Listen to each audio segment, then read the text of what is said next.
का लक्षवेधी क्रमांक 3? अध्यक्ष महोदय, मुंबई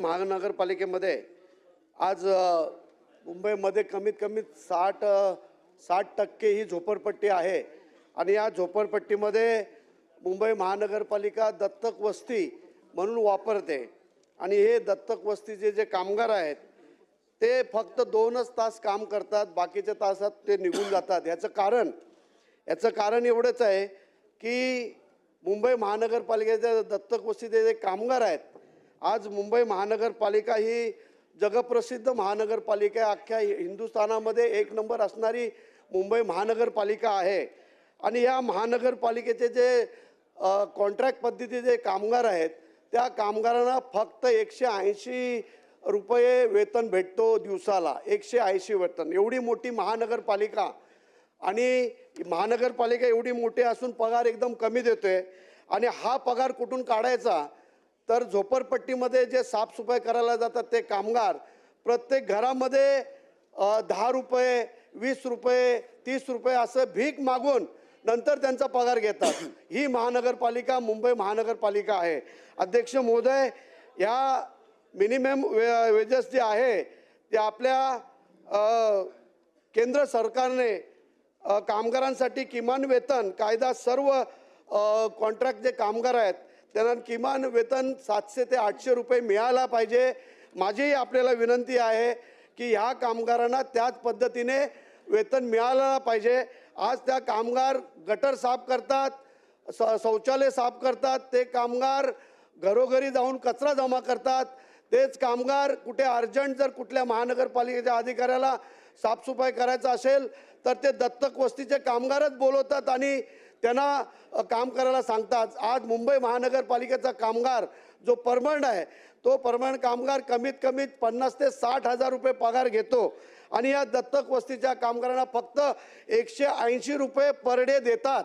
माझी विनंती आहे आपल्याला की त्यांचं कमीत कमीत वेतन वाढवायला पाहिजे, किमान वेतनप्रमाणे त्यांना वेतन मिळालं पाहिजे अशी माझी तुमच्याकडे इच्छा आहे। मंत्री महोदय उत्तर देणार। अध्यक्ष महोदय,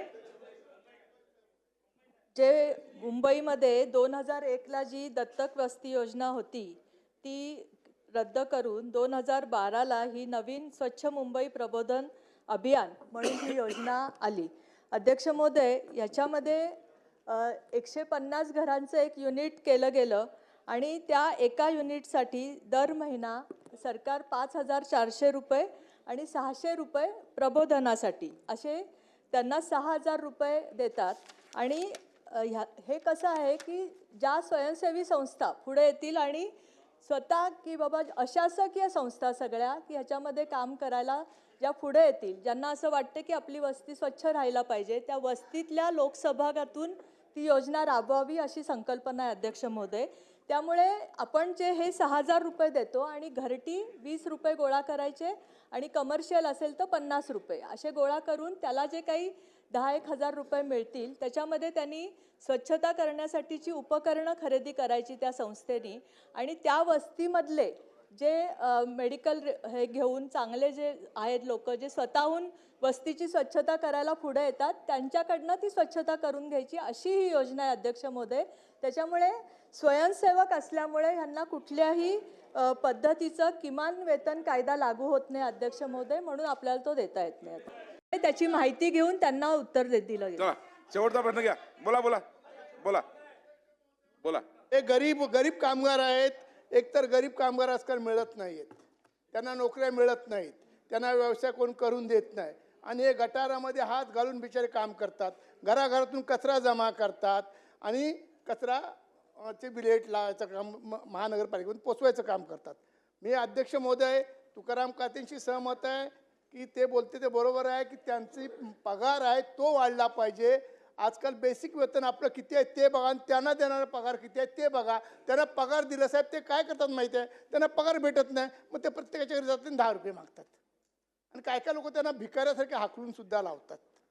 आता त्यांच्यावर दुसरी परिस्थिती उरली नाही म्हणून मी मंत्री महोदयांना सांगतोय हा मुंबईच्या विषयाच्यावर सखोल अभ्यास करा आपण आणि याच्यामध्ये यांना मानधन वाढून द्या आणि आणि ज्या अध्यक्ष प्रश्न घ्या साटम साहेब जे बोलले एक मिनिट साटम साहेब माझा विषय तुमच्यामध्ये मी नाही बोललो साटम साहेब, प्लीज.